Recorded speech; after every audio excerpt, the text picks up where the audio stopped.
بسم اللہ الرحمن الرحیم۔ السلام علیکم ناظرین، آپ کا ہوسٹ محمد صدیق انظر حاضر اپنے ڈیجیٹل چینل پروموشن میں تمام دیکھنے والوں کو خوش آمدید۔ ناظرین، آج ایک بڑی خبر اسلام آباد میں آ گئی ہے اور وہ یہ ہے کہ گورنر خیبر پختونخوا کے فیصل کریم کندی کو فارغ کرنے کا فیصلہ کر لیا گیا ہے۔ انہیں ہٹانے کا فیصلہ ناظرین کیوں کیا گیا اور اس کی وجوہات کیا ہیں، یہ آج ہم اپنے ویلاگ میں آپ کو بتائیں گے اور یہ بھی بتائیں گے کہ آئندہ گورنر کس کو تعینات کرنے کا فیصلہ کیا گیا ہے، حتمی فیصلہ کر لیا گیا ہے ناظرین۔ اور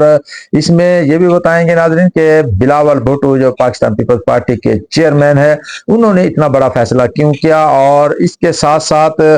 یہ بھی خبریں ہیں کہ جمعیت علماء اسلام کی آئینی ترامیم کے حوالے سے جو شرائط تھی وہ تمام کی تمام شرائط تسلیم کر لی گئی ہیں اور آئینی ترامیم پر جمعیت علماء اسلام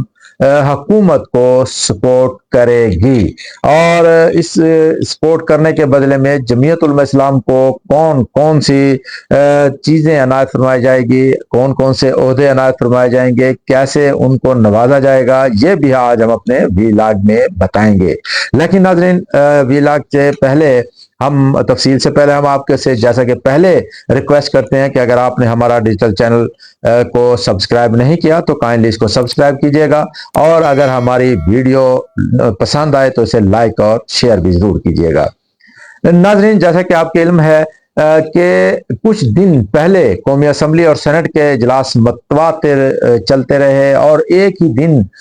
گھنٹے گھنٹے کے بعد ان اجلاسوں کو ملتوی کیا گیا اور ٹائم کو ملتوی کیا گیا، آگے بڑھایا گیا تاکہ جو آئینی ترامیم حکومت لے کر آ رہی تھی اسے کسی بھی طریقے سے منظور کیا جا سکے، اور ساتھ ساتھ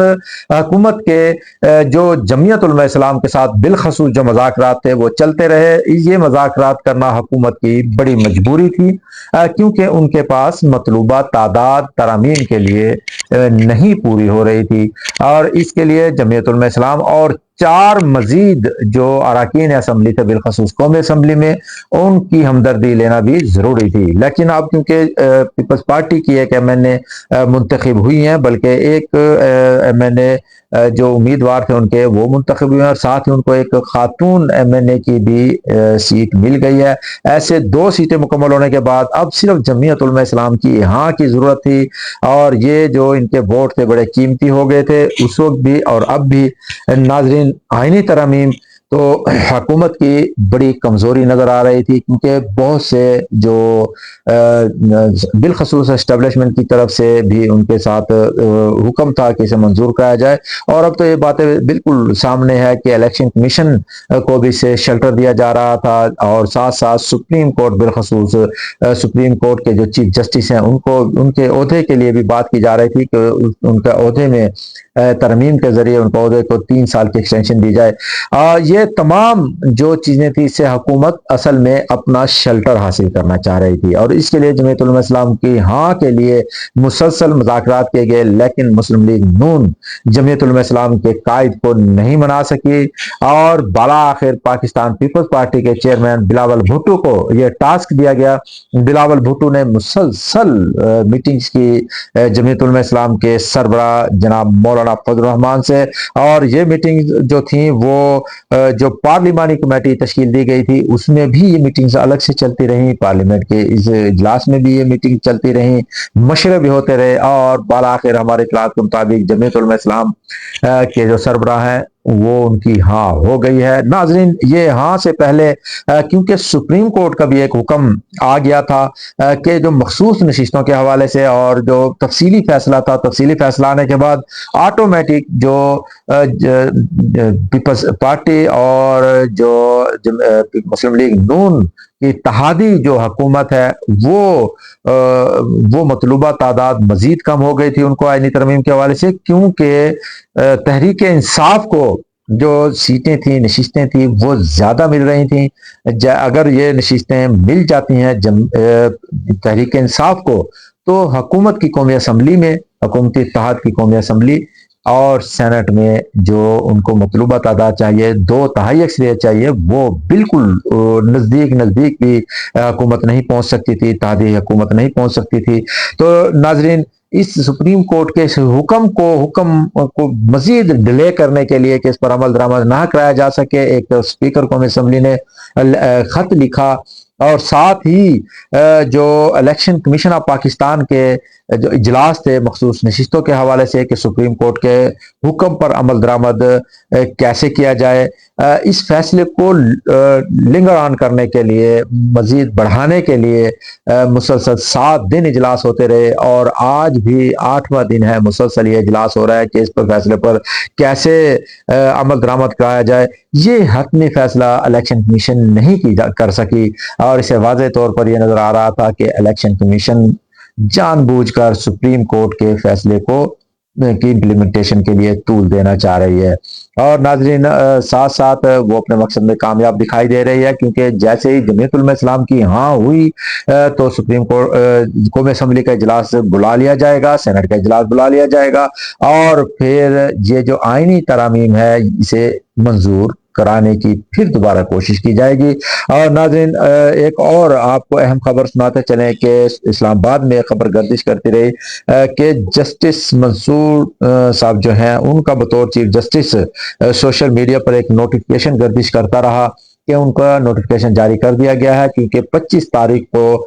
یہ نوٹیفکیشن جاری کرنا تھا، اور پھر کہیں سے کسی نے یہ کام کیا اور ان کو جعلی نوٹیفکیشن چڑھا دیا، اور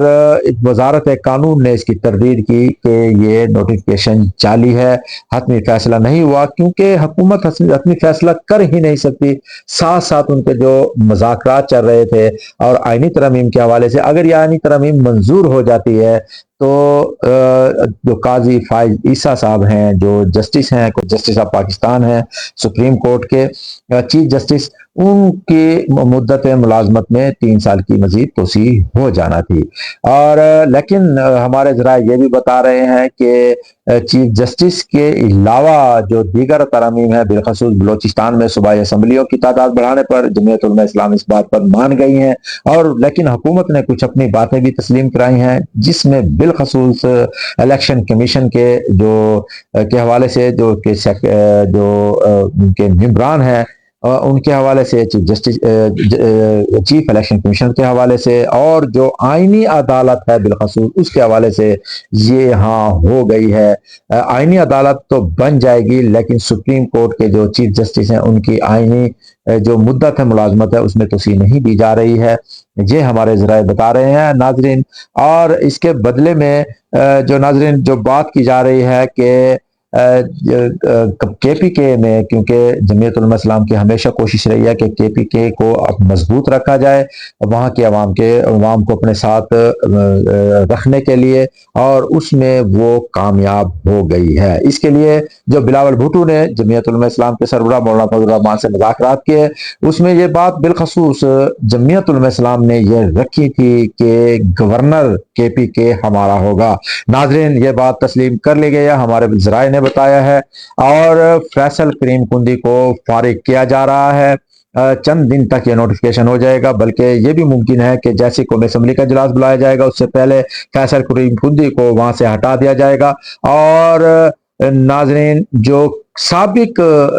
گورنر رہے ہیں کے پی کے جو جمعیت علماء اسلام کے سربراہ مولانا فضل الرحمان کے انتہائی قریبی رشتہ دار ہیں غلام علی صاحب، ان کو گورنر تعینات کرنے کا فیصلہ کر لیا گیا۔ ناظرین یہ بہت بڑا فیصلہ ہے، کیونکہ غلام علی صاحب کی بھی پوری کوشش تھی کہ وہ کسی بھی طریقے سے دوبارہ گورنر تعینات ہو جائیں۔ جمعیت علماء اسلام کی یہ بات تسلیم کر لی گئی ہے، اور اب جو نیکسٹ گورنر تعینات کیے جا رہے ہیں وہ غلام علی صاحب کو تعینات کیا جا رہا ہے، اور اس کے ساتھ ساتھ ہماری اطلاعات کے مطابق جو کشمیر کمیٹی کے چیئرمین ہیں وہ بھی مولانا فضل الرحمان کو بنایا جا رہا ہے، اور اس بات پہ حکومت نے بھی ہاں کر دی ہے، جمعیت علماء اسلام کی طرف سے بھی ہاں ہو گئی ہے، اور اس کے ساتھ ساتھ جو دیگر حکومتی عہدے ہیں وہ بھی جمعیت علماء اسلام کو دینے پر رضامندی ظاہر کر دی گئی ہے۔ لیکن اگر حکومتوں میں وزارتیں لینے کی بات آئی تو کون کون سی وزارتیں ہوں گی اس کا بھی فیصلہ نہیں ہوا، لیکن جمعیت علماء اسلام کو کہہ دیا گیا ہے کہ اگر وہ وزارتیں لیں گی تو ان کو 2 فل وفاق میں وزارتیں دے دی جائیں گی، اور ان کے 3 اسٹیٹ منسٹر بھی بنائے جا سکتے ہیں، لیکن اس پر ابھی جمعیت علماء اسلام کی طرف سے کوئی فیصلہ نہیں کیا گیا۔ لیکن گورنرشپ کا اور کشمیر کمیٹی کے چیئرمین کا فیصلہ کر لیا گیا ہے، جس کا جو یہ ہماری باخبر ذرائع کی جو باوثوق خبر ہے، یہ ناظرین ہم نے آپ تک پہنچائی ہے، اور وزارتوں کا جہاں تک تعلق ہے جیسے یہ فیصلہ ہوگا وہ بھی ہم آپ کو بتائیں گے۔ اپنے ہوسٹ صدیق انظر کو اجازت دیجیے گا، اللہ حافظ۔